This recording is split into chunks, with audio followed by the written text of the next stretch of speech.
Hola, soy María Clara Calle y les doy la bienvenida a una nueva actualización de las noticias internacionales con nuestro programa El Mundo Ahora. Comenzamos con los titulares. Estados Unidos revela detalles sobre su plan político para Venezuela. El secretario de Estado Marco Rubio habla de 3 fases: estabilidad, recuperación y transición, mientras que la Casa Blanca dice que es muy pronto para elecciones y que las decisiones las seguirá dictando Washington. Estados Unidos también quiere controlar el petróleo venezolano. De hecho, Washington afirma que permitirá la venta de parte del crudo sancionado el mismo día en el que interceptó 2 buques petroleros asociados con Venezuela que estaban en aguas internacionales. Uno de ellos tenía bandera rusa y Moscú tildó la operación de ilegal. Dinamarca y Estados Unidos se reunirán la otra semana para discutir los planes de Washington sobre Groenlandia. La Casa Blanca dijo que la diplomacia es la primera opción, aunque no descartan apropiarse de la isla por la fuerza, mientras que los europeos planean cómo responder.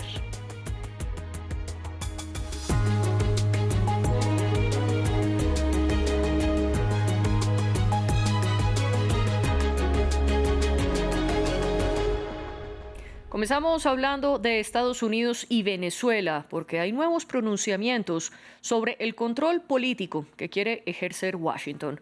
Este miércoles, la Casa Blanca señaló que mantienen lo que calificó de máxima influencia en Venezuela, a pesar de que la presidenta encargada, Delcy Rodríguez, negó ayer que un agente externo gobierna su país. Contrario a ello, el secretario de Estado de Estados Unidos, Marco Rubio, indicó hoy que Washington tiene un plan de largo plazo para la política venezolana, que comienza con alcanzar la estabilidad y luego vendría la recuperación y la transición. Aunque Estados Unidos señala que es muy pronto para hablar de elecciones. Esto dijo Rubio.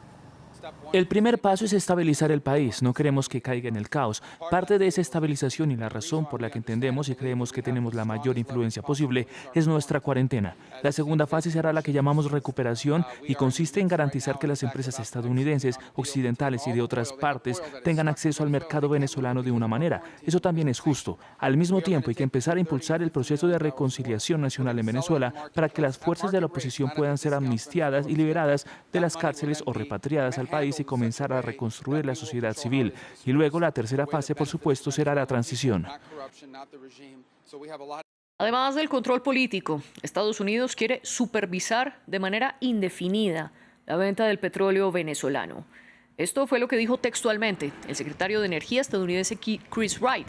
Él también sostuvo que el dinero que resulte de la venta del crudo y de los productos derivados del petróleo venezolano irá a cuentas controladas por Estados Unidos. Luego de su pronunciamiento, la Casa Blanca señaló que posiblemente este viernes el presidente estadounidense Donald Trump se reunirá con compañías petroleras. Y el mismo Trump indicó que Venezuela le entregará entre 30 y 50 millones de barriles de petróleo. Sin embargo, no especificó en cuánto tiempo ni cómo lograrlo, pues actualmente Venezuela produce cerca de 1 millón de barriles cada día. Además de estos pronunciamientos, el ejército estadounidense incautó 2 buques señalados de llevar petróleo venezolano y que habían escapado del bloqueo que impone Washington. Los navíos son el Sofía, interceptado en el Caribe, y el Bella 1, renombrado como Marinera, que fue abordado en el Atlántico Norte. Para profundizar más en este tema, nos acompaña desde la ciudad de Boston José Ignacio Hernández. Él es especialista senior de Aurora Macro Strategies. Es abogado enfocado en petróleo y minería, además, autor del libro Sanciones económicas y nuevos contratos petroleros en Venezuela, entre otros. José Ignacio, bienvenido a France 24. Un placer conversar con usted. Y comencemos por pedirle una explicación sobre cómo funciona el bloqueo al petróleo venezolano por parte de Estados Unidos. Eso le daba autoridad al ejército estadounidense para incautar 2 buques en aguas internacionales, especialmente el buque Marinera, que tenía bandera rusa. Bueno, en primer lugar, muchas gracias por la invitación para conversar sobre estos temas de gran actualidad y gran importancia. Lo que hemos visto con estos 2 buques es el ejemplo más reciente del así llamado bloqueo contra Venezuela. No es otra cosa en realidad que la ejecución de acciones de cumplimiento de la regulación de sanciones y de lucha contra el terrorismo en el derecho de Estados Unidos de América. Este tipo de incautaciones o comisos civiles, como se le llama, están plenamente respaldados por el derecho de Estados Unidos. Hay de hecho experiencia en este país con el caso de Irán. Y por lo que respecta a la legalidad desde el punto de vista del derecho internacional, pues hay una excepción que aplica en el derecho internacional que rige a las aguas territoriales, que es precisamente la capacidad de ejercer este tipo de acciones sobre buques o naves, tanqueros petroleros en este caso, que no tienen una nacionalidad efectiva. Y esta flota fantasma con la cual PDVSA ha venido eludiendo las sanciones y desviando el ingreso petrolero venezolano por medio de redes ilegales, informales y de corrupción, estos tanqueros, decía, obviamente suelen operar con bandera falsa y eso da piso legal también desde el derecho internacional para el cumplimiento de este tipo de comisos civiles. Y estas sanciones de las que conversamos comenzaron desde 2017 y hacen que se restrinja la venta del petróleo venezolano. Sin embargo, ahora el secretario de Estado estadounidense Marco Rubio dice que levantarán algunas de esas sanciones y que el dinero del crudo liberado llegará a cuentas estadounidenses. Legalmente, ¿cómo cree que esto podría ocurrir? Esa es una extraordinaria iniciativa que yo celebro. Una de las críticas que en lo personal yo hice desde la academia a las licencias generales otorgadas bajo la administración del presidente Biden a Venezuela, en concreto la licencia general a Chevron y la licencia general a todo el sector petrolero, es que no establecía ningún control sobre el ingreso petrolero que recibía Venezuela e inevitablemente ello implicó que bajo la vigencia de la licencia general de Chevron, el régimen de Maduro pudo haber recibido entre 1.8 y 2.2 millardos de dólares al año en ingresos petroleros que fueron administrados sin rendición de cuentas, sin transparencia, para financiar la corrupción y la represión de los derechos humanos. Por lo tanto, un componente esencial de cualquier flexibilización de las sanciones petroleras a través de licencias era inmunizar, si se me permite el uso de la expresión, el ingreso petrolero del régimen predatorio, corrupto, que todavía se mantiene en Venezuela. Por eso creo que esta iniciativa de bloquear ese ingreso por parte del régimen de Venezuela, mantener ese ingreso en cuentas bloqueadas en Estados Unidos, que van a ser administradas con transparencia, con rendición de cuentas bajo la legislación de Estados Unidos, es una buena idea y allana el camino para eventualmente, según cómo evoluciona la situación política en Venezuela, volver a otorgar licencias a compañías petroleras internacionales para que puedan operar en Venezuela. Pero Estados Unidos no solo quiere quedarse con ese dinero que usted menciona, sino con parte del petróleo. De hecho, Donald Trump dice que Venezuela le dará a Estados Unidos entre 30 y 50 millones de barriles de crudo. Pero cuéntenos si Venezuela tiene la infraestructura para lograr esta meta. Bueno, sí, de hecho no es, lo escribía yo en un breve comentario que publiqué ayer, apenas salió esta noticia. No es esta una cifra, por supuesto, despreciable. Estamos hablando del promedio de quizás un mes de producción venezolana, pero hay petróleo en Venezuela suficiente para esto. Una manera relativamente sencilla que esta cifra pudiera cumplirse es, por ejemplo, Chevron, en lugar de pagarle a Venezuela, como hace hoy día, la participación de Venezuela por la producción de Chevron en crudo, Chevron lo que puede hacer es exportar a Estados Unidos la totalidad de su producción, se queda con la mitad para recuperar costos y otros conceptos, y la mitad que correspondería al gobierno de Venezuela se queda en esa cuenta separada. Es decir, no estamos hablando de cifras necesariamente descabelladas para la muy débil infraestructura petrolera venezolana. José Ignacio Hernández, le agradezco por su tiempo y por conversar con nosotros aquí en France 24. Gracias por la invitación, un verdadero placer. Y nosotros seguimos hablando del lado político, porque Estados Unidos y Dinamarca se reunirán la próxima semana para hablar sobre Groenlandia. Las tensiones han crecido porque la Casa Blanca reiteró que el plan de Donald Trump es apropiarse de la isla, ya sea comprándola o a la fuerza, aunque señalan que la primera opción será la diplomacia.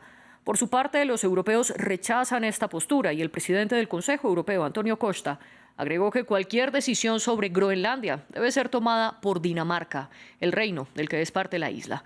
Nuestra corresponsal en Bruselas, Esther Herrera, nos cuenta más de cómo se prepara el bloque de los 27. Varios países europeos y de la Alianza, como Francia y Alemania, están ya preparando planes para responder ante las amenazas cada vez mayores por parte de Estados Unidos a la isla de Groenlandia. Recordemos, un territorio autónomo, pero dependiente del Reino de Dinamarca. Así lo ha confirmado el canciller francés Jean-Noël Barrot, en que ha asegurado que va a discutir detalles para responder con otros países de la Alianza, entre ellos Varsovia y Berlín. Esto se produce poco después de la declaración conjunta de los grandes países europeos de apoyo inquebrantable a Groenlandia y a Dinamarca, y después de que Estados Unidos asegurara que está estudiando varias opciones, incluso la fuerza militar para adquirir la isla de Groenlandia, en un momento en que Estados Unidos se considera especialmente fuerte. Después de la operación en Venezuela y la captura de Nicolás Maduro, vuelve de nuevo con sus amenazas a adquirir esta isla tan rica en hidrocarburos y minerales. Fuentes aliadas, preguntadas por France 24 en español, han asegurado que el principio de la alianza, que se basa en la defensa colectiva, sigue vigente, en la importancia de que la seguridad de un aliado es inseparable a la del resto de los países miembros de la OTAN, en un mensaje claro hacia Estados Unidos por sus amenazas también a otro país aliado, en este caso Dinamarca, algo nunca visto. De hecho, la primera ministra danesa, Mette Frederiksen, asegura que de adquirir la isla, Estados Unidos sería el fin de la OTAN. Ante las últimas declaraciones y de apoyo a Groenlandia y también a Dinamarca, Donald Trump ha asegurado en su red social Truth Social que Estados Unidos siempre estará ahí para la OTAN y que es gracias a él y a sus esfuerzos que ahora la organización es más fuerte por sus esfuerzos para que se gaste más en defensa. De Europa pasamos a Medio Oriente, porque en Siria, este miércoles miles de personas huyeron de Alepo, en el norte del país, por los enfrentamientos entre el ejército y las fuerzas democráticas sirias, que es la alianza militar de milicias kurdas. Los desplazados están siendo evacuados por la defensa civil a campamentos o a refugios, mientras que el fuego cruzado persiste entre ambos bandos por segundo día consecutivo. El norte de Siria es nuevamente escenario de desplazamiento. Este miércoles, residentes de la ciudad de Alepo abandonaron sus hogares por los nuevos enfrentamientos entre el gobierno sirio y las fuerzas democráticas sirias, lideradas por los kurdos. Los equipos de la defensa civil están hoy en alerta en los puntos de cruce o entrada por donde están saliendo nuestras familias de las zonas de Sheikh Mohassud y Ashrafat, además de los distritos vecinos de Al-Siria, Al-Midan y Al-Suelmayá. Las estamos transportando de forma segura a los lugares a los que desean ir, según sus deseos, o a refugios. En otro territorio kurdo, en Hasakah, miles de personas salieron a protestar en contra del recrudecimiento de la violencia en Alepo. Los grupos de mercenarios atacan a civiles, hospitales y residentes en esos barrios con el objetivo de desmoralizar a la población. Pero nosotros, todos los componentes del noreste de Siria y la administración autónoma, estamos dispuestos a sacrificarnos por ellos. Varios civiles han muerto por el fuego cruzado en los distritos de Alepo durante los últimos días. De hecho, este miércoles los combates en la zona continuaron, aumentando la presión sobre miles de kurdos que huyen y dejando muertos y heridos, según fuentes sanitarias de la ciudad, con el gobierno de facto exigiéndole a las fuerzas kurdas retirarse de los distritos atacados. Estos combates se producen luego de que el jefe de las fuerzas democráticas sirias se reuniera en Damasco el domingo con autoridades sirias para negociar la integración de sus soldados al ejército nacional. Según el acuerdo firmado el pasado 10 de marzo entre los kurdos y el gobierno de facto de Ahmed al-Sharaa, el grupo del norte del país debía fusionarse con el ejército sirio para finales de 2025. Pero en medio de desacuerdos y pocos avances, ambos han mantenido ataques mientras negocian cómo cumplir con lo pactado. Y cerramos las noticias hablando de la temporada invernal que azota a Europa Occidental. Decenas de vuelos fueron cancelados en diferentes países como Reino Unido y Francia.